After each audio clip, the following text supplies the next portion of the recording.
Insight meditation പ്രോഗ്രാമിലേക്ക് എല്ലാവർക്കും സ്വാഗതം.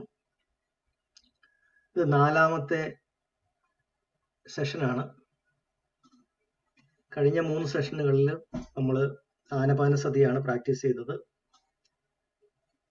ഈ സെഷനിലും ആനപാനസതിയും കുറച്ച് മുമ്പോട്ടും കൂടെ നമ്മൾ പ്രാക്ടീസ് ചെയ്യും. അതിനു മുമ്പ് സാധാരണ നമ്മൾ ചെയ്യുന്നത് പോലെ ഇതുമായിട്ട് ബന്ധപ്പെട്ട ഒരു ടോപ്പിക്ക് ചെറുതായിട്ടൊന്ന് ഡിസ്കസ് ചെയ്തതിന് ശേഷം നമുക്ക്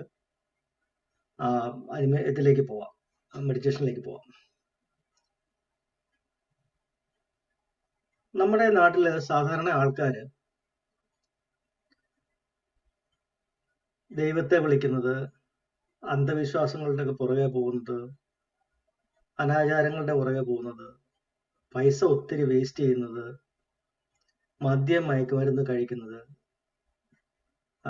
കൈനോട്ടക്കാരുടെയും ജ്യോതിഷക്കാരുടെയും പിറകെ പോകുന്നത്, ഇങ്ങനെയൊക്കെ പല കാര്യങ്ങളും ആൾക്കാർ ചെയ്യുന്നത് ഒരേ ഒരു കാര്യം കൊണ്ടാണ്.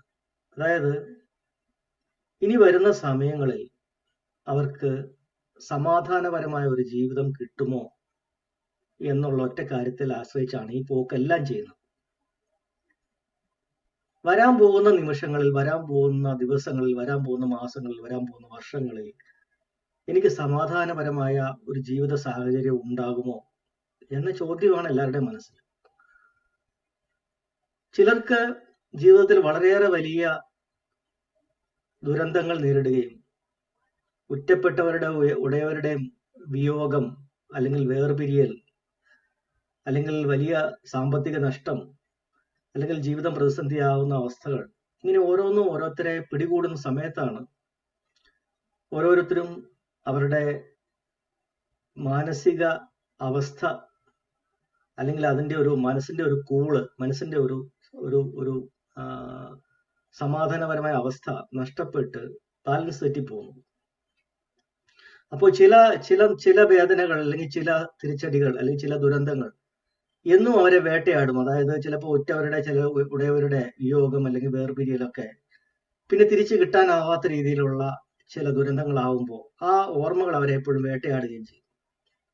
അങ്ങനെയുള്ളവരാണ് ചില സമയത്ത് മദ്യത്തിലും മയക്കുമരുന്നിലും, അതായത് ഒരു ഓർമ്മ നിന്നാൽ, ചിന്ത നിന്നാൽ, മനസ്സ് വർക്ക് ചെയ്താൽ തന്നെ ഈ ചിന്തകൾ അവരെ വേട്ടയാടുക.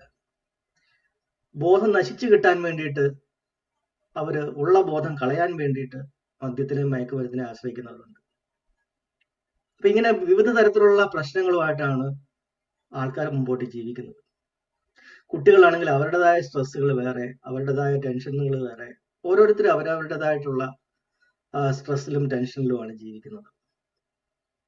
അപ്പൊ ഈ സമയത്തൊക്കെ നമുക്ക് നമ്മുടെ മനസ്സിനെ ഒന്ന് കൺട്രോൾ ചെയ്യാൻ പറ്റിയിരുന്നെങ്കിൽ, ഈ മനസ്സിനെ ഒന്ന് ബ്രേക്ക് ഇടാൻ പറ്റിയിരുന്നെങ്കിൽ, അല്ലെങ്കിൽ മനസ്സിനെ എനിക്ക് സ്വയം നിയന്ത്രിക്കാൻ പറ്റിയിരുന്നെങ്കിൽ, ഞാൻ ഈ പറയുന്ന മറ്റ് ഉപായങ്ങൾ തേടി ഞാൻ പോവില്ലായിരുന്നല്ലോ എന്ന് പലർക്കും തോന്നും. പക്ഷെ ആർക്കും അറിയില്ല എങ്ങനെയാണ് അവരവരുടെ മനസ്സിനെ നിയന്ത്രിക്കേണ്ടത്. കാര്യം അതൊക്കെ നമ്മൾ കേട്ടിരിക്കുന്നത്, ഈ മനസ്സിനെ നിയന്ത്രണം, മനോനിയന്ത്രണം എന്നൊക്കെ പറയുന്നത് ഏതാണ്ട് വലിയ ദിവ്യന്മാർക്കും വലിയ സിദ്ധിയുള്ളവർക്കും വലിയ മാനസികമായ കഴിവുള്ളവർക്കും ഒക്കെ പറഞ്ഞിട്ടുള്ള കാര്യമാണ്, സാധാരണക്കാർക്ക് പറഞ്ഞിട്ടുള്ള കാര്യമല്ല എന്നാണ് നമ്മൾ അറിയുന്നത്. തന്നെയുമല്ല, എങ്ങനെയാണ് മനസ്സിനെ നിയന്ത്രിക്കേണ്ടതെന്നിട്ട് ആർക്കും അറിയത്തുമില്ല. നമ്മൾ ഈ കാണായ പുസ്തകങ്ങളെല്ലാം വായിക്കുന്നുണ്ട്, അല്ലെങ്കിൽ ഈ കാണായ വീഡിയോകളെല്ലാം നമ്മൾ കാണുന്നുണ്ട്, യൂട്യൂബിൽ കയറാറുണ്ട്, ഒത്തിരിയേറെ ഡിസ്കഷൻസ് കാണാറുണ്ട്. പക്ഷെ എങ്ങനെ മനസ്സിനെ നിയന്ത്രിക്കണം എന്ന് ഒരാളും പറഞ്ഞു തരുന്നില്ല. അതിന്റെ കാര്യം എന്താന്ന് പറഞ്ഞാൽ അത് എങ്ങനെയാണ് നിയന്ത്രിക്കേണ്ടതെന്ന് അറിയില്ല എന്നുള്ളതുകൊണ്ടാണ്. അതിപ്പോ അധ്യാപകരായാലും മാതാപിതാക്കളായാലും അറിവുള്ളവരും നമ്മൾ കരുതുന്ന ആൾക്കാരായാലും ആരും അത് നമ്മളോട് പറഞ്ഞു തരുന്നില്ല എങ്ങനെയാണ് മനസ്സിനെ നിയന്ത്രിക്കേണ്ടത്. പലരും ചിന്തകളെ നിയന്ത്രിക്കാൻ വേണ്ടിയിട്ടുള്ള കാര്യങ്ങളാണ് പലപ്പോഴും പറഞ്ഞു തരാറുള്ളത്. ചിന്തകളെ അല്ലെങ്കിൽ മറ്റെന്തെങ്കിലേക്ക് ചിന്തകളിലേക്ക് മാറ്റിവിടുക, അല്ലെങ്കിൽ പോസിറ്റീവായിട്ടുള്ള ചിന്തകൾ മാത്രം കൊണ്ടുവരിക, ഇങ്ങനെയൊക്കെയുള്ള ഉപായങ്ങളാണ് പലരും പറയുന്നത്. പക്ഷേ എപ്പോഴും ഒരു മനുഷ്യന് പോസിറ്റീവായിട്ടുള്ള ചിന്തകൾ മാത്രമായിട്ട് മുമ്പോട്ട് കൊണ്ടുവരാൻ പറ്റില്ല. അവനെ ജീവിതത്തിൽ ബാധിക്കുന്ന പ്രശ്നങ്ങളായിട്ടുള്ള ചിന്തകൾ വരുമ്പം അവനറിയാതെ നെഗറ്റീവ് ആവും. കാര്യം നെഗറ്റീവായിട്ടുള്ള സംഭവങ്ങൾ നടക്കുമ്പോൾ, നെഗറ്റീവായിട്ടുള്ള കാഴ്ചകൾ കാണുമ്പോൾ, നെഗറ്റീവായിട്ടുള്ള കാര്യങ്ങൾ അറിയുമ്പോൾ പോസിറ്റീവായിട്ട് അവന് ചിന്തിക്കുക എന്ന് പറയുന്നത് അത്ര എളുപ്പമല്ല. അപ്പോൾ അതെങ്ങനെയാണ് ചെയ്യേണ്ടത് എന്നുള്ള ആ ഒരു മെക്കാനിസം അല്ലെങ്കിൽ അതിന്റെ തന്ത്രം അല്ലെങ്കിൽ അതിന്റെ ടെക്നിക്ക് അതിന്റെ ആ ഒരു ഗുട്ടൻസ് അതെങ്ങനെയാണ് എന്ന് നമ്മൾ മനസ്സിലാക്കിയാൽ മാത്രമേ നമുക്കത് ചെയ്യാൻ പറ്റുള്ളൂ. തന്നെയല്ല, ഒരാളുടെ മനസ്സിനെ വേറൊരാൾക്ക് നിയന്ത്രിക്കാനും പറ്റില്ല. അവരവർക്ക് മാത്രമേ അത് നിയന്ത്രിക്കാൻ പറ്റുള്ളൂ. അപ്പൊ ഓരോരുത്തരും അവരവരുടെ മനസ്സ് എങ്ങനെയാണ് പ്രവർത്തിക്കുന്നതെന്ന് പഠിച്ചാൽ അവരവർക്ക് അവരവരുടെ മനസ്സിനെ നിയന്ത്രിക്കാൻ പറ്റും. എവിടെയാണ് ഇതിന്റെ ബ്രേക്ക് അല്ലെങ്കിൽ എവിടെയാണ് ഇതിന്റെ കടിഞ്ഞാണ് എന്ന് മനസ്സിലാക്കിയാൽ മാത്രമേ നമുക്കിത് ചെയ്യാൻ പറ്റുള്ളൂ. അതാണ് നമ്മൾ ഈ ഇൻസൈറ്റ് എന്ന് പറയുന്ന പ്രോഗ്രാം കൊണ്ട് നമ്മൾ ഉദ്ദേശിക്കുന്നത്. ഇൻസൈറ്റ് എന്ന് പറഞ്ഞാൽ എന്താണ്? ഉൾക്കാഴ്ചയാണ്. നമ്മുടെ മനസ്സും ശരീരവും എങ്ങനെയാണ് പ്രവർത്തിക്കുന്നത് എന്നുള്ള കാഴ്ചയാണ്, നമ്മൾ ഉൾക്കാഴ്ചയാണ്. ആ ഒരു മനസ്സിലാക്കലാണ്. എങ്ങനെയാണ് ഞാൻ എന്ന് പറയുന്ന വ്യക്തി പ്രവർത്തിക്കുന്നത്, എന്റെ മനസ്സ് എങ്ങനെയാണ് പ്രവർത്തിക്കുന്നത്. അപ്പൊ ഞാൻ ഈ പറഞ്ഞ ഇതൊരു വലിയ ഒരു വളരെ ഇമ്പോർട്ടന്റ് ആയിട്ടുള്ള ഒരു കാര്യമാണ്. പലപ്പോഴും ഇത് ഞാൻ റിപ്പീറ്റഡ് ആയിട്ട് ഇങ്ങനെ പറയാറുമുണ്ട്. പക്ഷേ നിങ്ങൾ ഒന്ന് ആലോചിച്ചാൽ മനസ്സിലാവും, ലോകം അല്ലെങ്കിൽ മനുഷ്യരാശി എന്നും നേരിടുന്ന ഏറ്റവും വലിയ പ്രശ്നം ഇത് തന്നെയാണ്. ഇതിലും വലിയൊരു പ്രശ്നം മനുഷ്യരാശി ഒരിക്കലും എങ്ങും നേരിട്ടിട്ടില്ല, ഇനി നേരിടാനും പോകുന്നില്ല. ഓരോരുത്തരുടെ മനസ്സിന്റെ സന്തോഷം അതെങ്ങനെയാണ് കിട്ടേണ്ടത്, എങ്ങനെയാണ് എൻ്റെ മനസ്സിനെ നിയന്ത്രിക്കേണ്ടത്, ഇതാണ്.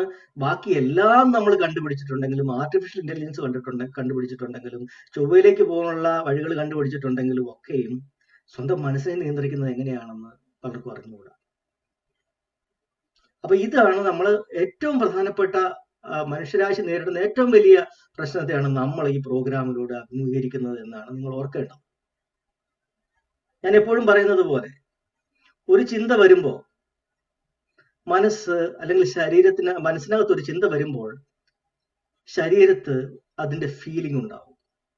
ഇങ്ങനെ ചില കാര്യങ്ങൾ മാത്രം നിങ്ങൾ കൃത്യമായിട്ട് കേൾക്കുക, അത് ഓർത്തു വെക്കുക. മനസ്സിനകത്തൊരു ചിന്ത വരുമ്പോൾ അല്ലെങ്കിൽ നമ്മൾ എന്തെങ്കിലും ഒരു കാര്യം അറിയുമ്പോൾ മനസ്സ് അതിനെപ്പറ്റി ചിന്തിക്കും, വിവേചിച്ചറിയും. എന്താണ് ഇത്, എങ്ങനെയാണ്, എനിക്ക് ഗുണമാണോ ദോഷമാണോ എന്ന് മനസ്സ് ചിന്തിക്കും. ആ ചിന്ത വന്നതിന്റെ തൊട്ട് പുറകെ ശരീരത്ത് ഒരു ഫീലിംഗ് ഉണ്ടാവും. ഈ ശരീരത്തുണ്ടാകുന്ന ഫീലിങ്ങിനോടാണ് പിന്നെ അടുത്ത നിമിഷം മനസ്സ് അസ്വസ്ഥത കാണിച്ച് ഈ പ്രശ്നം റിപ്പീറ്റ് ചെയ്യുന്നത്. അസ്വസ്ഥത കാണിക്കുമ്പോൾ എന്താ സംഭവിക്കുക? മനസ്സ് അസ്വസ്ഥത കാണിക്കും. അതായത് ശരീരത്തുണ്ടായ അസുഖകരമായ ഒരു ഫീലിങ്ങിനോട് മനസ്സൊരിക്കലും ഇഷ്ടമല്ല കാണിക്കുന്നത്, അനിഷ്ടമാണ് കാണിക്കുന്നത്. ആ അസ്വസ്ഥത പിന്നെയും അടുത്ത നിമിഷത്തില് ഈ ശരീരത്തുണ്ടാകുന്ന ഫീലിങ്ങിനെ പിന്നെ ഇരട്ടിപ്പിക്കും. അത് പിന്നെയും മനസ്സ് കൂടുതൽ അസ്വസ്ഥമാകാൻ കാരണമാകും. അത് പിന്നെയും നമ്മുടെ ശരീരത്തെ ഫീലിംഗ് കൂടുതലാക്കും. ഇതിങ്ങനെ വിഷ സർക്കിളിലേക്ക് പോകും. അങ്ങനെയാണ് നമ്മുടെ അസ്വസ്ഥത മൾട്ടിപ്ലൈ ചെയ്യുന്നത്. ഒരു നിമിഷം പ്രതി ഇത് മൾട്ടിപ്ലൈ ചെയ്ത് വലിയൊരു അസ്വസ്ഥതയിലേക്ക് പോകുന്നത് തന്നെയാണ്. അപ്പൊ നമുക്ക് ആദ്യത്തെ ആ ലെവലിൽ തന്നെ, ആദ്യത്തെ അവസ്ഥയിൽ, അത് ആദ്യം ഒന്ന് ചിന്തിച്ചു ശരീരത്തിൽ അസ്വസ്ഥത ഉണ്ടായി എന്ന് പറയുന്ന ആ മൊമെന്റിൽ തന്നെ നമുക്കതിനെ നിയന്ത്രിക്കാൻ പറ്റും. അതെങ്ങനെയാണ് നിയന്ത്രിക്കുക? നമ്മുടെ ശരീരത്തുണ്ടാകുന്ന ആ ഫീലിങ്ങിനെ നമ്മൾ ഒബ്സർവ് ചെയ്യുക.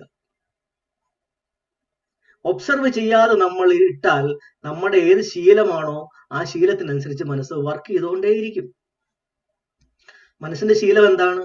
അസ്വസ്ഥത വരുന്ന ഒരു ഫീലിംഗ് വന്നാൽ ഉടനെ അതിനോട് ഇറിറ്റേഷൻ കാണിക്കുക എന്നുള്ളതാണ് മനസ്സിന്റെ ശീലം.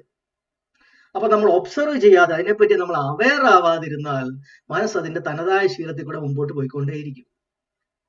ആ ശീലത്തിനെ നമുക്ക് മാറ്റുക എന്നുള്ളതാണ് നമ്മൾ ചെയ്യേണ്ടത്. അപ്പോൾ നമ്മൾ ചെയ്യേണ്ടത് ശരീരത്തുണ്ടാവുന്ന ആ ഫീലിങ്ങിനെ നമ്മൾ ഒബ്സർവ് ചെയ്യുക, നിരീക്ഷിക്കുക, മാറി നിന്ന് ഇതെന്താണ് സംഭവിക്കുന്നതെന്ന്, അല്ലെങ്കിൽ അതിന്റെ ഫിസിക്കലായിട്ട് അല്ലെങ്കിൽ ബയോളജിക്കലായിട്ട് ഇതിങ്ങനെ നടക്കുന്നു എന്ന രീതിയിൽ അതിനെ സബ്ജക്റ്റീവ് അല്ലാതെ ഒരു ഒബ്ജക്റ്റീവായിട്ട് നമ്മൾ അതിനെ കാണുക, വസ്തുനിഷ്ഠമായിട്ട് കാണുക. എൻ്റെ ശരീരത്തിൽ ഒരു ഫീലിംഗ് ഉണ്ടാവുന്നു, ഞാൻ ഈ ഒരു ചിന്ത ചിന്തിക്കുന്നു, എൻ്റെ ശരീരത്തിൽ ഈ ഫീലിംഗ് ഉണ്ടാവുന്നു. ഇത് നമ്മൾ ഒബ്സർവ് ചെയ്ത് കഴിയുമ്പോൾ ആ ഫീലിംഗ് തനിയെ കെട്ടടങ്ങും. നമ്മൾ അതിനൊരു സമയം കൊടുക്കണം. അപ്പൊ അത് തനിയെ കെട്ടടങ്ങും. അത് കെട്ടടങ്ങുമ്പോൾ പിന്നെ മനസ്സിന് ഇറിറ്റേഷൻ കാണിക്കാനായിട്ട് പിന്നെ ശരീരത്തിൽ ഒരു ഫീലിംഗ് ഇല്ല. തനിയെ അത് മാഞ്ഞു പോയി. പിന്നെ എന്തിനോടാണ് പിന്നെ ഇറിറ്റേഷൻ കാണിക്കുക? പിന്നെ ഒന്നിനോട് ഇറിറ്റേഷൻ കാണിക്കേണ്ട, മനസ്സ് കൂളായിട്ട് നിൽക്കും. അവിടെയാണ് അതിന്റെ ബ്രേക്ക്, അല്ലെങ്കിൽ അവിടെയാണ് അതിന്റെ കടിഞ്ഞാൺ. അപ്പൊ ശരീരത്തിൽ ഉണ്ടാവുന്ന ആ ഫീലിങ്ങിനെ ഒബ്സർവ് ചെയ്യുക എന്നുള്ളതാണ് അതിന്റെ ബ്രേക്ക് അല്ലെങ്കിൽ അതിന്റെ കടിഞ്ഞാൺ. അപ്പൊ ശരീരത്തിൽ ഉണ്ടാകുന്ന ഫീലിങ്ങിനെ അതിലെ അറിയാനുള്ള ഒരു കഴിവ് നമ്മൾ ഡെവലപ്പ് ചെയ്തെടുക്കുക എന്നുള്ളതാണ് നമ്മൾ ചെയ്യേണ്ടത്. അതിനാണ് പ്രജ്ഞ ഡെവലപ്പ് ചെയ്യുക എന്ന് പറയുന്നത്. പ്രത്യക്ഷ ജ്ഞാനം, അതായത് ശരീരത്തിൽ ഓരോ മൊമെന്റിലും ഫീലിങ്ങുകൾ ഉണ്ടാകുമ്പോൾ അപ്പൊ അതിനെപ്പറ്റി നമുക്ക് അറിയാനുള്ള ഒരു കഴിവ് നമ്മൾ ഡെവലപ്പ് ചെയ്തെടുക്കുക എന്നുള്ളതാണ്. അതിനെന്താ ചെയ്യേണ്ടത്? ഫീലിംഗിലേക്ക് നമ്മൾ കൂടുതലായിട്ട് നമ്മുടെ ശ്രദ്ധയെ കൊണ്ടുവരണം. അതാണ് നമ്മൾ ഈ മെഡിറ്റേഷനോടെ ചെയ്യുന്നത്. ഒരിക്കലും നമ്മുടെ ശ്രദ്ധ ഫീലിംഗിലേക്ക് വരാറില്ല. അപ്പോൾ നമ്മളത് പർപ്പസ്ഫുൾ ആയിട്ട് തന്നെ നമ്മുടെ മനസ്സിനെ മറ്റ് വേണ്ടാത്ത കാര്യങ്ങളിൽ നിന്ന് പിൻവലിച്ച് ശരീരത്തിലേക്ക് കൊണ്ടുവന്ന് ഫീലിംഗിലേക്ക് ശ്രദ്ധയെ കൊണ്ടുവരികയാണ് ചെയ്യുന്നത്. ഇത് നിരന്തരം നമ്മൾ പ്രാക്ടീസ് ചെയ്ത് കഴിയുമ്പം എപ്പോഴും നമ്മുടെ ശരീരത്തിൽ ചെറിയൊരു ഫീലിംഗ് ഉണ്ടായാലും നമുക്ക് പെട്ടെന്ന് അത് ഡിറ്റക്ട് ചെയ്യാൻ പറ്റും, സെൻസ് ചെയ്യാൻ പറ്റും. തുടക്കത്തിൽ സെൻസ് ചെയ്യാൻ പറ്റും. അങ്ങനെ വരുമ്പോൾ തന്നെ നമുക്ക് അപ്പോൾ തന്നെ ആ ഫീലിംഗിലേക്ക് നമ്മൾ ഒബ്സർവ് ചെയ്യുന്നു. ആ ഫീലിംഗ് തനിയെ മാഞ്ഞു പോകുന്നു. അത് നമുക്ക് കിട്ടിയിരിക്കുന്ന വലിയൊരു അനുഗ്രഹമാണ്. കാര്യം ഒരു ഫീലിംഗ് നമ്മുടെ ശരീരത്തിൽ നിലനിൽക്കില്ല. കാരണം നമ്മുടെ ശരീരം ഇംപെർമനന്റ് ആണ്, അനിത്യമാണ്, എപ്പോഴും മാറിക്കൊണ്ടിരിക്കുകയാണ്. അതുകൊണ്ട് എന്ത് വന്നാലും അത് ശരീരത്തിൽ നിലനിൽക്കില്ല. ഇത് മനുഷ്യന് കിട്ടിയിരിക്കുന്ന ഏറ്റവും വലിയൊരു ഭാഗ്യമാണ്, പ്രകൃതി തന്നിരിക്കുന്ന ഒരു ഭാഗ്യമാണ്. അപ്പോൾ ആ ഒരു ഭാഗ്യത്തെ അല്ലെങ്കിൽ ആ ഒരു ഗുണത്തെ, ആ ഒരു നമ്മുടെ പ്രോപ്പർട്ടി, നമ്മുടെ ഒരു സ്വഭാവത്തെ അല്ലെങ്കിൽ നമ്മളുടെ നേച്ചറിനെ, നമ്മുടെ പ്രകൃതത്തെ, നമ്മുടെ ധമ്മയെ നമ്മൾ ഉപയോഗപ്പെടുത്തണം. ആ പ്രകൃതത്തെയാണ് നമ്മൾ ഉപയോഗപ്പെടുത്തുന്നത്. അതിന് പകരം നമ്മുടെ ശരീരത്തിൽ ഒരു ഫീലിംഗ് ഉണ്ടായി അത് അനന്തകാലം ഇങ്ങനെ നിലനിൽക്കുകയായിരുന്നെങ്കിൽ നമ്മൾ പെട്ടുപോയേനെ. പക്ഷെ അങ്ങനെയല്ല. ഭാഗ്യവശാൽ നമ്മുടെ പ്രകൃതം അങ്ങനെയല്ല. അതാണ് ബുദ്ധൻ നമ്മുടെ ധമ്മ പഠിപ്പിക്കുന്നത്. നമ്മുടെ പ്രകൃതം എന്താണെന്ന് നിങ്ങൾ അറിയുക. നിങ്ങളുടെ പ്രകൃതം പഠിച്ചു കഴിയുമ്പോൾ നിങ്ങളുടെ ശരീരത്തിനകത്ത് ഇങ്ങനെ ഫീലിംഗുകൾ ഉണ്ടാകുന്നത് തനിയെ മാറിപ്പോകും. അനിച്ഛാവത സംഖാര ഉപ്പാദവയ ധമ്മിനു, അതായത് സംഖാരങ്ങൾ അല്ലെങ്കിൽ ഇങ്ങനെ ഉണ്ടാകുന്ന ആ ഒരു ഫീലിങ്ങുകളെല്ലാം അനിത്യമാണ്. അത് ഉപ്പാദ വ്യയം ധമ്മിനു, ഉൽപ്പാദിപ്പിക്കപ്പെടും, വ്യയമാവും. അതായത് റൈസ് ചെയ്യും, പിന്നെ പാസ് ഓൺ ആവും, അത് പോയി തന്നെ പോകും. അത് ധമ്മിനോ, അങ്ങനെയാണ് ധമ്മത്തിന്റെ രീതി.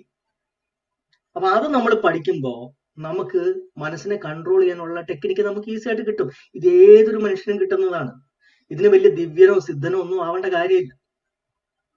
പക്ഷെ ഇത് അറിയണം, ഇത് മനസ്സിലാക്കണം. സ്വയം നമ്മളെ തന്നെ നിരീക്ഷിച്ച് ഒബ്സർവ് ചെയ്ത് അനുഭവത്തിൽ കൂടെ തന്നെ നമ്മളിത് പഠിക്കണം.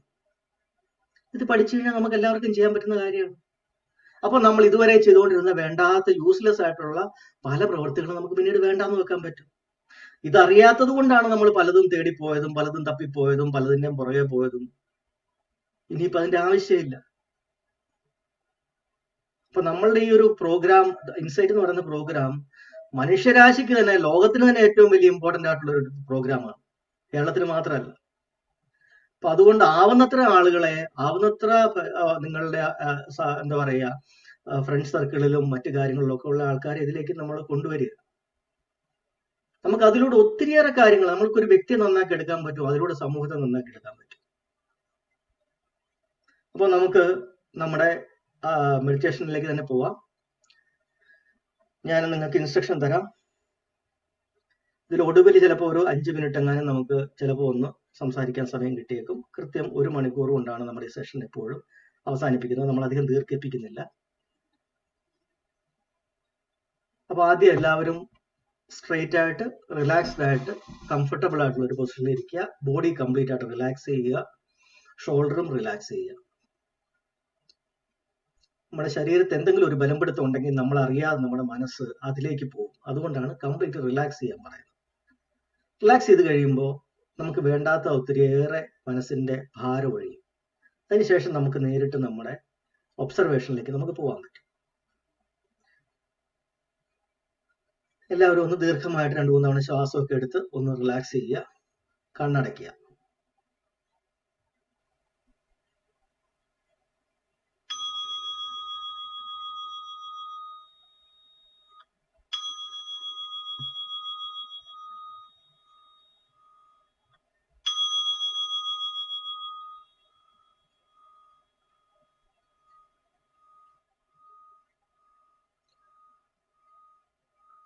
മനസ്സിനെ ശ്വാസം എന്ന് പറയുന്ന ശരീരത്തിലെ ആ പ്രക്രിയയിലേക്ക് കൊണ്ടുവരിക. നിങ്ങളുടെ അറ്റൻഷൻ ശ്വാസത്തിന്റെ വിവിധ ആസ്പെക്റ്റുകളിലേക്ക്, അതിന്റെ വശങ്ങളിലേക്ക് കൊണ്ടുവരിക. ശ്വാസം എന്ന പ്രക്രിയയിൽ നമ്മുടെ മനസ്സിനെ നമ്മൾ കൊണ്ടുവരുന്ന വഴി ശരീരത്തേക്ക് നമ്മുടെ അറ്റൻഷൻ നമ്മൾ തിരിച്ചുകൊണ്ട് വരികയാണ്. ചിന്തകളിൽ നിന്ന് നമ്മൾ വിഡ്രോ ചെയ്യുക. ചിന്തകൾ എപ്പോഴും പാസ്റ്റിലോ ഫ്യൂച്ചറിലോ ആണ് എപ്പോഴും ചിന്തകൾ ഓടിക്കൊണ്ടിരിക്കുന്നത്. ഇപ്പോ നമ്മൾ ഇതിലേക്ക് കൊണ്ടുവരുമ്പോൾ പ്രസന്റിലേക്കാണ് നമ്മുടെ മനസ്സിനെ നമ്മൾ കൊണ്ടുവരുന്നത്. അപ്പോൾ ശരീരത്തേക്കും പ്രസന്റിലേക്കും മനസ്സിനെ കൊണ്ടുവരാനായിട്ടുള്ള ഉപാധിയാണ് ശ്വാസം. ശ്വാസത്തിന്റെ ഏതൊക്കെ കാര്യങ്ങളാണ് നമ്മൾ ശ്രദ്ധിക്കേണ്ടത്? ശ്വാസത്തിന്റെ ആ ഒരു രീതി, ഗതിവിഗതികൾ. ഉള്ളിലേക്ക് പോകുന്നു, പിന്നീട് ഒരു പോസ് ഉണ്ടാവുന്നു, പിന്നെ പുറത്തേക്ക് പോകുന്നു, പിന്നെ ഇടയ്ക്കൊരു പോസ് ഉണ്ടാവുന്നു, പിന്നെ ഉള്ളിലേക്ക് പോകുന്നു. ഇങ്ങനെ ശ്വാസോച്ഛ്വാസം നടന്നുകൊണ്ടിരിക്കുകയാണ്. ആ ഒരു പ്രക്രിയയെ ശ്രദ്ധിക്കുക. രണ്ടാമത്, ശ്വാസത്തിന്റെ സ്പർശനം. ശ്വാസം മൂക്കിലേക്ക് പോകുന്നത് പുറത്തേക്ക് വരുമ്പോഴും ആ എയർ നമ്മുടെ മൂക്കിനുള്ളിലൂടെ സ്പർശിച്ചാണ് കടന്നു പോകുന്നത്. അപ്പോൾ മൂക്കിന്റെ അറ്റത്തും മൂക്കിന്റെ ദ്വാരങ്ങളുടെ മുമ്പിലും മൂക്കിലേക്ക് ഉള്ളിലേക്കും ഈ ശ്വാസം സ്പർശിച്ച് കടന്നു പോകുന്നത് ശ്രദ്ധിക്കുക. മൂന്നാമത്, ശ്വാസം എടുക്കുമ്പോഴും പുറത്തേക്ക് പോകുമ്പോഴും ആ ശ്വാസത്തിന് ടെമ്പറേച്ചറിൽ വ്യത്യാസമുണ്ട്. ഉള്ളിലേക്ക് പോകുന്നത് പുറത്തുനിന്നുള്ള ശ്വാസമാണ്, അതിന് നേരിയ തണുപ്പുണ്ടാവും. പുറത്തേക്ക് പോകുന്നത് നമ്മുടെ ഉള്ളിൽ നിന്ന് വരുന്ന ചൂടായ ശ്വാസമാണ്, അതിന് നേരിയൊരു ചൂടുണ്ടാവും. അതിന്റെ ടെമ്പറേച്ചർ ശ്രദ്ധിക്കുക. നാലാമത്, നമ്മുടെ ശ്വാസത്തിന്റെ ചെറിയൊരു ശബ്ദം നമുക്ക് കേൾക്കാൻ പറ്റും. അത് ശ്വസിക്കുക, അകത്തേക്ക് എടുക്കുമ്പോഴും പുറത്തേക്ക് പോകുമ്പോഴും ചെറിയൊരു ശബ്ദം, നേരിയൊരു ശബ്ദം നമുക്ക് കേൾക്കാൻ പറ്റും. അതിനെ ശ്രദ്ധിക്കുക.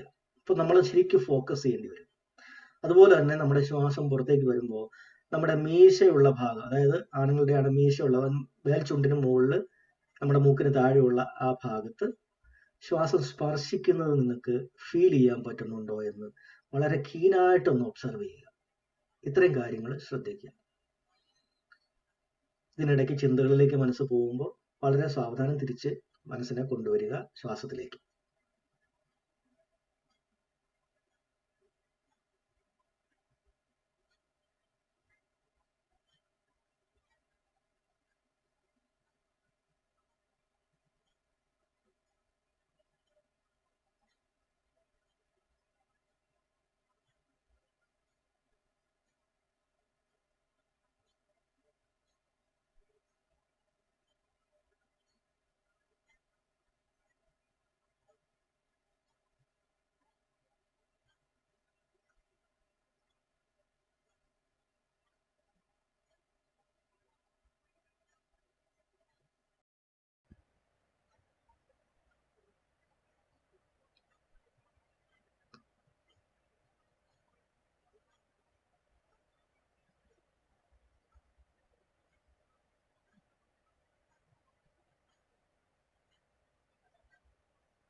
കുറച്ച് ദിവസം പ്രാക്ടീസ് ചെയ്തിട്ടുണ്ടെങ്കിൽ തന്നെ ഓട്ടോമാറ്റിക് ആയിട്ട് നിങ്ങൾക്കിപ്പോൾ കൂടുതൽ നേരം ശ്വാസം നിലയുറപ്പിക്കാനായിട്ട് സാധിക്കും.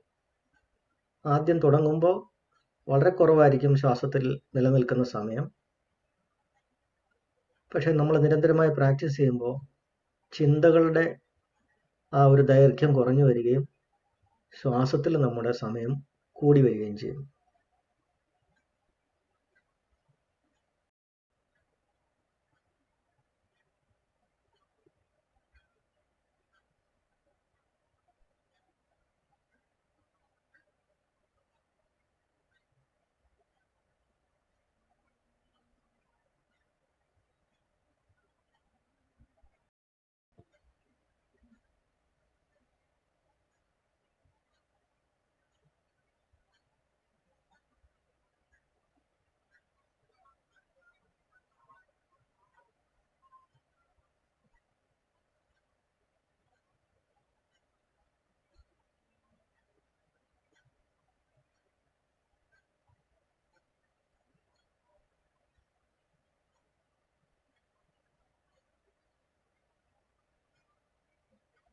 ഏതെങ്കിലും ചിന്തകളിലേക്ക് പോകുന്നുണ്ടെങ്കിൽ മനസ്സിനെ തിരിച്ച് ശ്വാസം എന്ന പ്രക്രിയയിലേക്ക് കൊണ്ടുവരിക.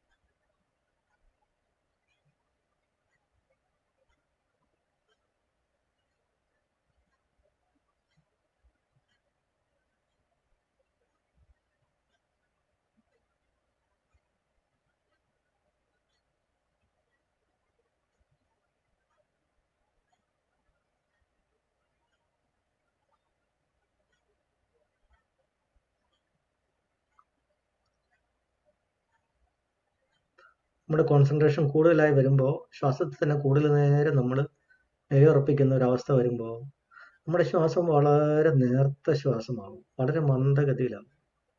പക്ഷെ അപ്പോഴും നമുക്കതെല്ലാം കൃത്യമായിട്ട് നമുക്കത് കാണാൻ സാധിക്കും. ശ്വാസത്തിൻ്റെ ആ സ്പർശനവും ചൂടും തണുപ്പും ചെറിയ ശബ്ദവും ഒക്കെ നമുക്ക് അപ്പോഴും നമുക്ക് കിട്ടും. കാരണം നമ്മുടെ മനസ്സും അതിനൊപ്പം തന്നെ ഷാർപ്പാവുകയാണ്.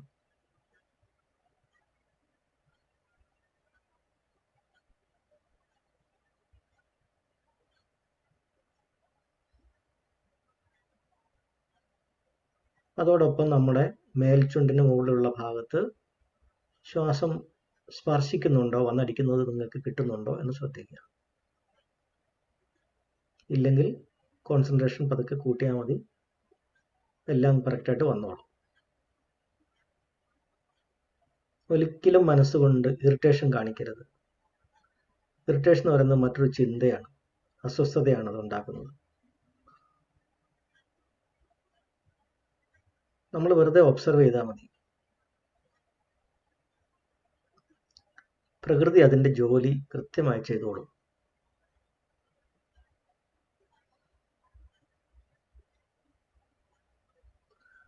നമ്മളാരും പറഞ്ഞിട്ടോ ആവശ്യപ്പെട്ടിട്ടോ അല്ല ഈ ശ്വാസോച്ഛ്വാസം ഇങ്ങനെ നടക്കുന്നത്. അത് പ്രകൃതിയുടെ പ്രവൃത്തിയാണ്. അതിനെ നിരീക്ഷിക്കുക എന്ന് പറയുന്ന ഒരു കാര്യം മാത്രം നമ്മൾ ചെയ്താൽ മതി.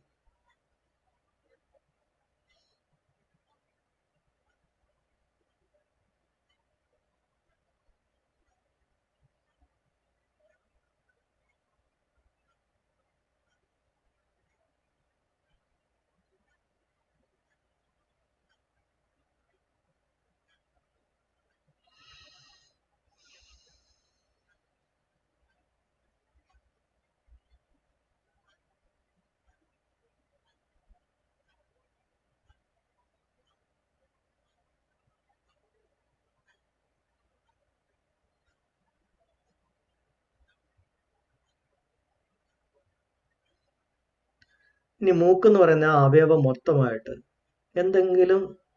അവിടെ എന്തെങ്കിലും സെൻസേഷൻസ്, എന്തെങ്കിലും ഫീലിങ്സ്, എന്തെങ്കിലും ചൂടോ തണുപ്പോ മരവിപ്പോ വേദനയോ തരിപ്പോ വൈബ്രേഷനോ വിയർക്കലോ എന്തെങ്കിലും ഫീൽ ചെയ്യുന്നുണ്ടോ എന്ന് ശ്രദ്ധിക്കുക.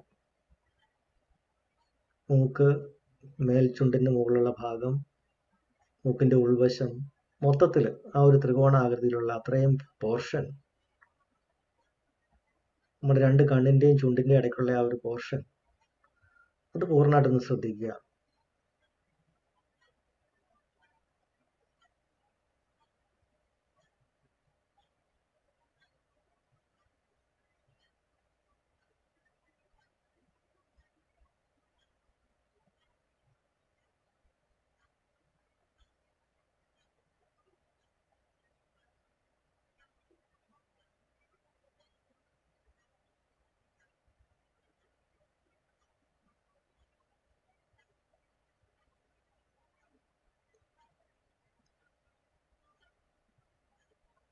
ഇനി മുഖമാകെ മൊത്തത്തില് എന്തെങ്കിലുമൊക്കെ മുഖത്ത്, കവിളത്ത്, നെറ്റിയില്, കണ്ണിന്റെ അവിടെ, ചുണ്ട്, താടി, അത്രയും ഉള്ള ആ ഒരു മൊത്തം വൃത്തത്തില് എന്തെങ്കിലുമൊക്കെ ഫീലിങ്ങുകൾ എവിടെയെങ്കിലുമൊക്കെ ഉണ്ടോ, എന്തെങ്കിലുമൊക്കെ സെൻസേഷൻസ്, എന്തെങ്കിലും നിങ്ങൾ സെൻസ് ചെയ്യുന്നുണ്ടോ എന്ന് നോക്കുക.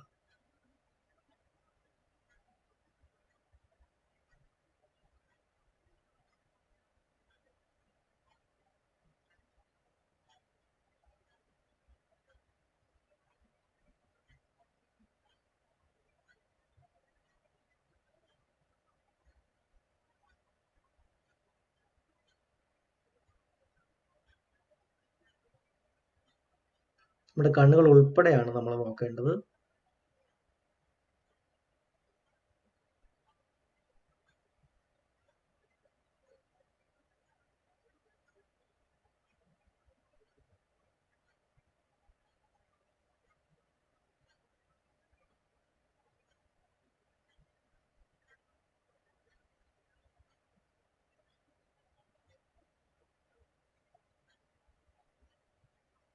നമ്മൾ പതുക്കെ നമ്മുടെ ഒബ്സർവേഷനെ നമ്മൾ ശ്വാസത്തിൽ നമ്മൾ വികസിപ്പിച്ച് നമ്മുടെ ശരീരത്തിന്റെ സെൻസേഷനെ കൂടി അറിയാൻ വേണ്ടിയിട്ട് നമ്മൾ എക്സ്പാൻഡ് ചെയ്യുകയാണ്, വ്യാപിപ്പിക്കുകയാണ്.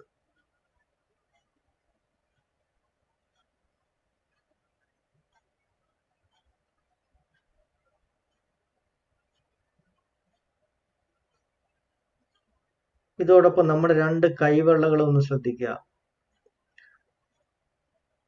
2 കൈവെള്ളകളിലും എന്തൊക്കെയാണ് ഫീലിങ്സ് ഇപ്പോൾ നടന്നുകൊണ്ടിരിക്കുന്നത്? തരിക്കുന്നുണ്ടോ? വേർക്കുന്നുണ്ടോ? പ്രകമ്പനം കൊള്ളുന്നുണ്ടോ? എന്തെങ്കിലും വൈബ്രേഷൻ ഉണ്ടോ? പെയിൻ ഉണ്ടോ? ചൂടുണ്ടോ? തണുപ്പുണ്ടോ? മരവിപ്പുണ്ടോ? എന്തുമാവാം. നിങ്ങൾ ഫീൽ ചെയ്യുന്നത് എന്തും ഫീലിംഗ് ആണ്.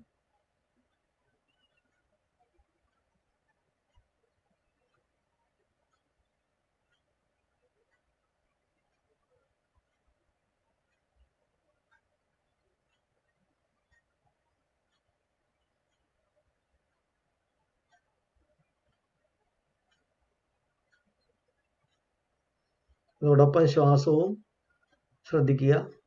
ശ്വാസത്തിൽ നിന്നുള്ള ഒരു ബന്ധം ഒരിക്കലും നിങ്ങൾ വിട്ടുകളയരുത്.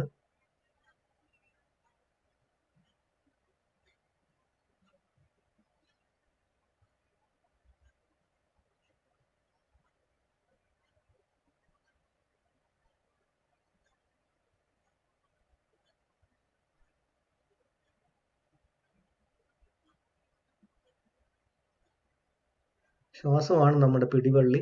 അതിലെപ്പോഴും നമ്മൾ ഉറപ്പിച്ച് പിടിച്ചിരിക്കണം. അതിൽ നിന്നുകൊണ്ടാണ് മറ്റു സ്ഥലങ്ങളിലേക്ക് നമ്മൾ വ്യാപിപ്പിക്കുന്നത് നമ്മുടെ ശ്രദ്ധയിൽ.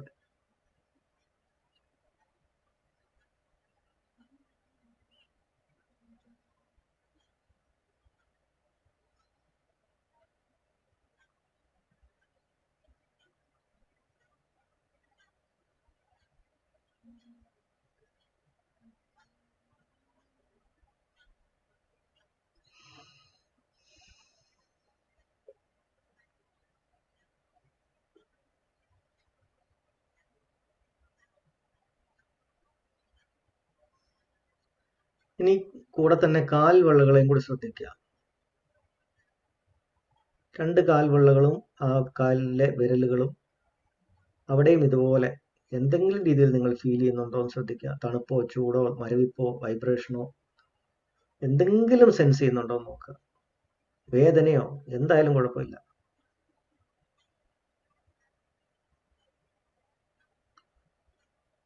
അനുഭൂതികളുടെ സെൻസേഷന്റെ ലോകത്തേക്കാണ് നമ്മൾ പതുക്കെ പ്രവേശിക്കുന്നത്.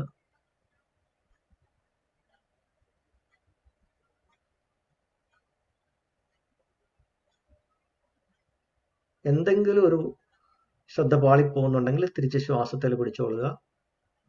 എന്നിട്ട് വീണ്ടും നമ്മൾ ശ്രദ്ധിക്കേണ്ട സ്ഥലങ്ങളിലേക്ക് പതുക്കെ പതുക്കെ ശ്രദ്ധയെ വ്യാപിപ്പിക്കുക.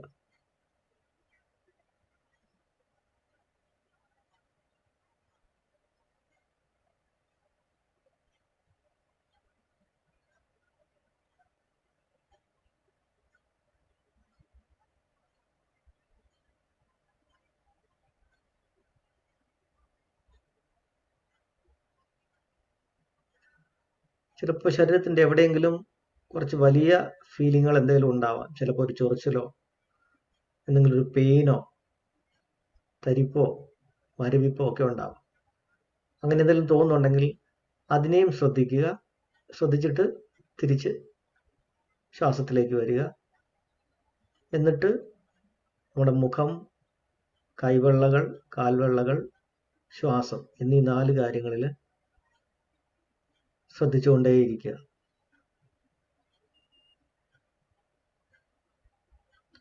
ഏതെങ്കിലും വേദനകൾ നിങ്ങളെ അലട്ടുന്നുണ്ടെങ്കിൽ ആ വേദനയെ കുറച്ചു നേരം ഒന്ന് ശ്രദ്ധിക്കുക. അവിടെ എന്താണ് സംഭവിക്കുന്നത്? അവിടുത്തെ കോശങ്ങളും അവിടുത്തെ ആറ്റങ്ങളും ഒരു പ്രത്യേക രീതിയിൽ പ്രവർത്തിച്ചുകൊണ്ടിരിക്കുകയാണ്. അതിന്റെ ഫലമായിട്ടുണ്ടാവുന്ന ഫീലിങ്ങുകളാണ് നിങ്ങൾക്ക് പെയിൻ ആയിട്ട് അനുഭവപ്പെടുന്നത്. അത് മനസ്സിലാക്കുക.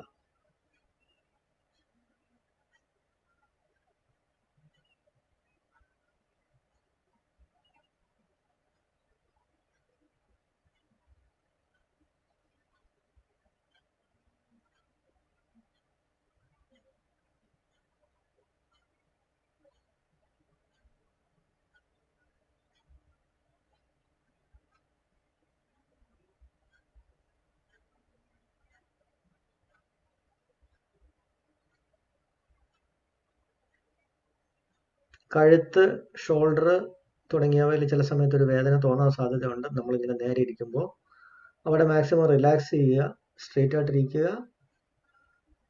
എന്നിട്ട് നമ്മുടെ ഒബ്സർവേഷൻ തുടരുക.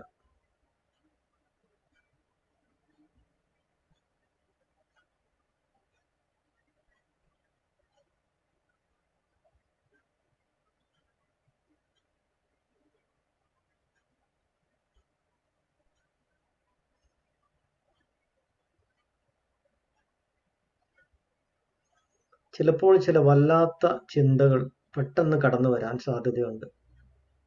നമ്മളെ അലട്ടുന്ന ചില ചിന്തകൾ പെട്ടെന്ന് കയറി വരാൻ സാധ്യതയുണ്ട്. അങ്ങനെയുള്ള ചിന്തകൾ വരുമ്പോൾ തന്നെ നമ്മുടെ ശരീരത്ത് വല്ലാത്ത ഒരു വൈബ്രേഷൻ നമുക്ക് ചിലപ്പോൾ ഫീൽ ചെയ്യാൻ സാധ്യതയുണ്ട്.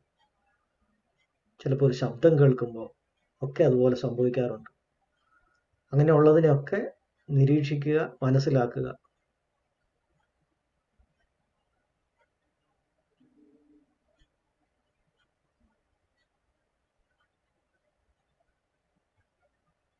അലട്ടുന്ന ചിന്തകൾ നമ്മുടെ ശരീരത്തിൽ ഉണ്ടാക്കുന്ന സെൻസേഷനെ ശ്രദ്ധിക്കുക.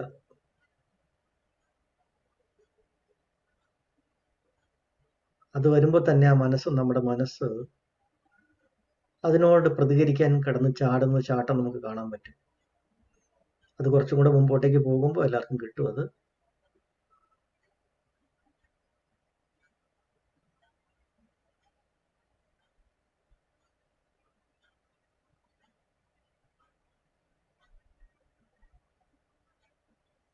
അപ്പോൾ ശ്വാസം, മുഖം, കൈവെള്ളകൾ, കാൽവെള്ളകൾ, ഇത്രയും കാര്യത്തിൽ മാത്രമായിരിക്കണം നമ്മുടെ ശ്രദ്ധ.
എനിക്ക് സെൻസേഷൻസ് ഒന്നും കിട്ടുന്നില്ലല്ലോ എന്ന് ഓർത്ത് ഒരിക്കലും ഇറിറ്റേറ്റ് ചെയ്യരുത്.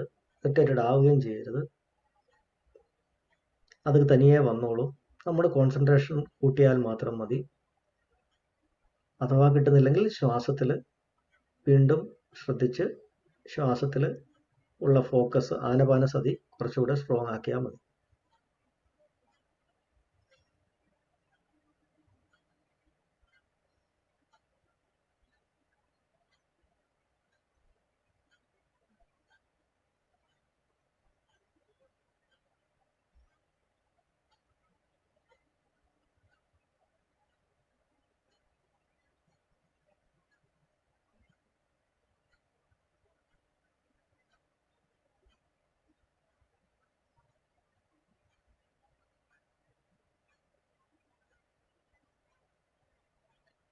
ഉറങ്ങിപ്പോവുകയോ മയക്കം വരികയോ ചെയ്തു കഴിഞ്ഞാൽ അപ്പോഴും അതിനെപ്പറ്റി പെട്ടെന്ന് ബോധവാനാവുക, ബോധവതിയാവുക, ശ്വാസത്തിലേക്ക് ശ്രദ്ധ തിരിച്ചു കൊണ്ടുവരിക.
ഒരു ശബ്ദം കേൾക്കുമ്പോൾ നിങ്ങളുടെ ശരീരത്തിൽ ഒരു തരിപ്പ് പെട്ടെന്ന് ഫീൽ ചെയ്യാൻ സാധ്യതയുണ്ട്. അങ്ങനെയാണ് സെൻസേഷൻസ് വർക്ക് ചെയ്യുന്നത്.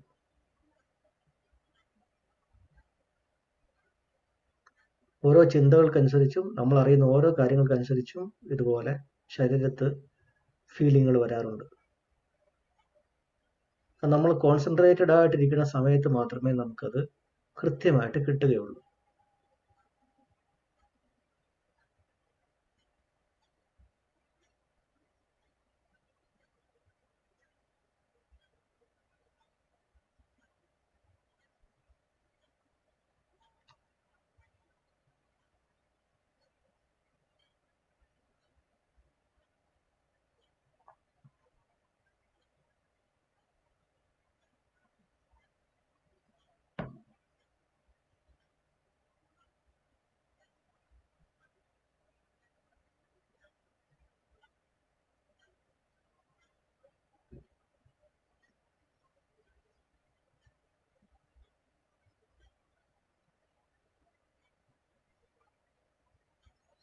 ഇനി കൈവെള്ളകളിൽ നിന്നും കാൽവെള്ളകളിൽ നിന്നും മുഖത്തു നിന്നും ഒക്കെയുള്ള ടെൻഷൻ പിൻവലിച്ച് വീണ്ടും ആനപാനസതിയിലേക്ക് മാത്രമാക്കി ഒതുക്കുക.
ഇനി എല്ലാവർക്കും സാവധാനം കണ്ണു തുറന്ന് മുഖം ഒന്ന് തിരുമ്മി ഫ്രഷ് ആവുക.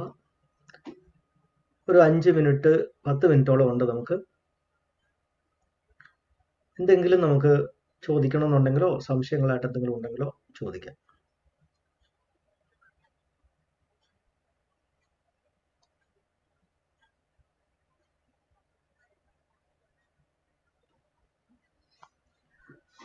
നമ്മളിപ്പോൾ ഇത് ചെയ്യുമ്പോൾ നമുക്ക് സ്വയം നമുക്ക് മനസ്സിലാവുന്നു നമ്മുടെ മനസ്സ് എത്രത്തോളം ഓടി നടക്കുന്ന മനസ്സാണ്. എന്തൊക്കെ ചിന്തകളുണ്ടാവും. ഇപ്പോൾ ഓരോരുത്തർക്കും അവരിനി ചെയ്യാൻ കിടക്കുന്ന കുറേ ജോലികളുണ്ടാവും. വീട്ടിലെ ജോലികളുണ്ടാവും, പുറത്തെ ജോലികളുണ്ടാവും. എനിക്ക് അത് ചെയ്യണം, ഇത് കഴിയുമ്പോൾ അത് ചെയ്യണം, നാളെ ഇത് ചെയ്യാനുണ്ട്.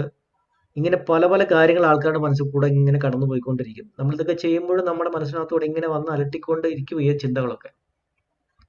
അപ്പോഴാണ് നമ്മൾ മനസ്സിലാക്കുന്ന ഒരു നിമിഷം, ഒരു സമയത്ത് നമ്മുടെ മനസ്സിൽ കൂടെ എത്രയായിരം ചിന്തകൾ കടന്നു പോയിക്കൊണ്ടിരിക്കുന്നു എന്നുള്ളത്.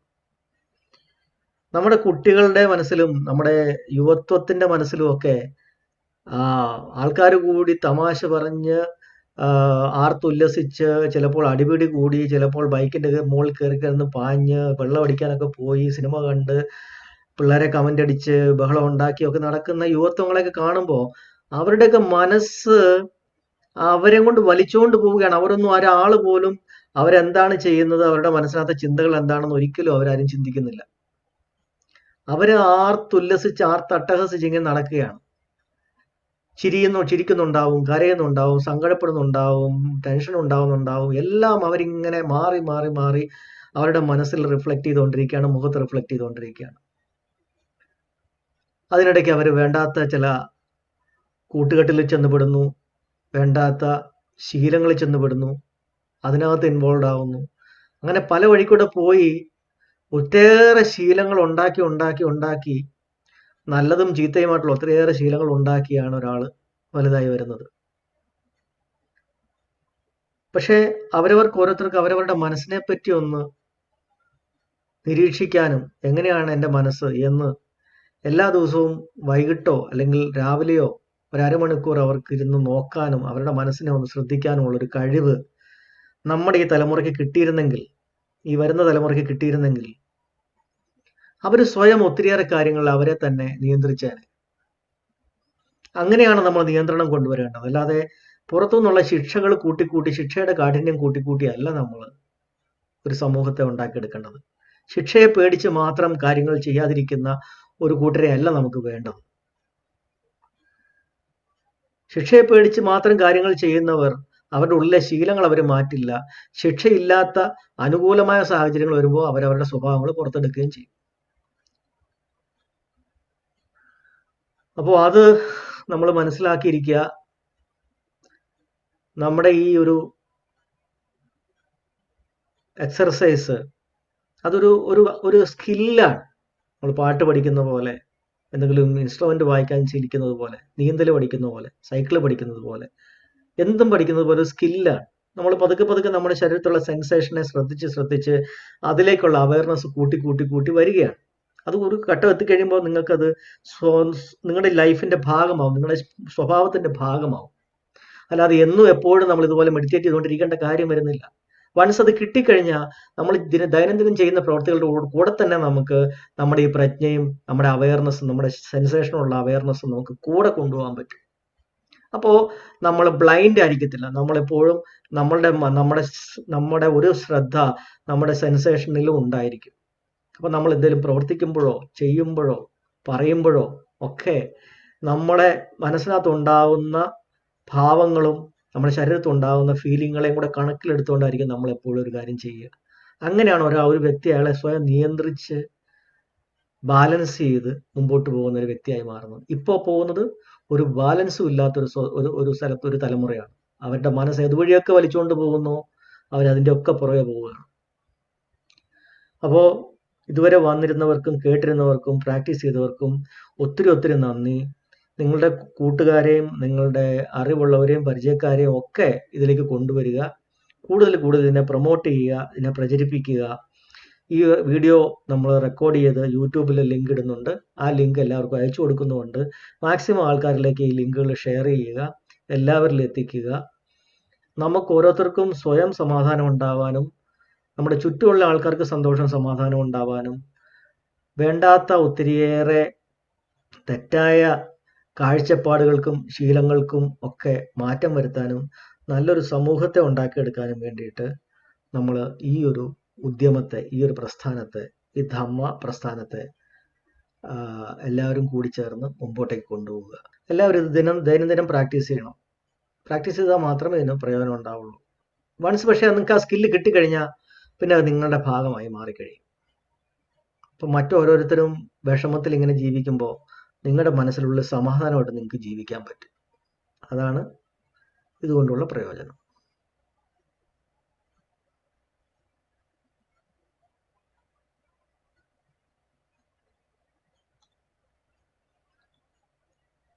അപ്പോൾ ഇവിടെ നിർത്തുന്നു. എല്ലാവർക്കും നന്ദി, നമസ്കാരം.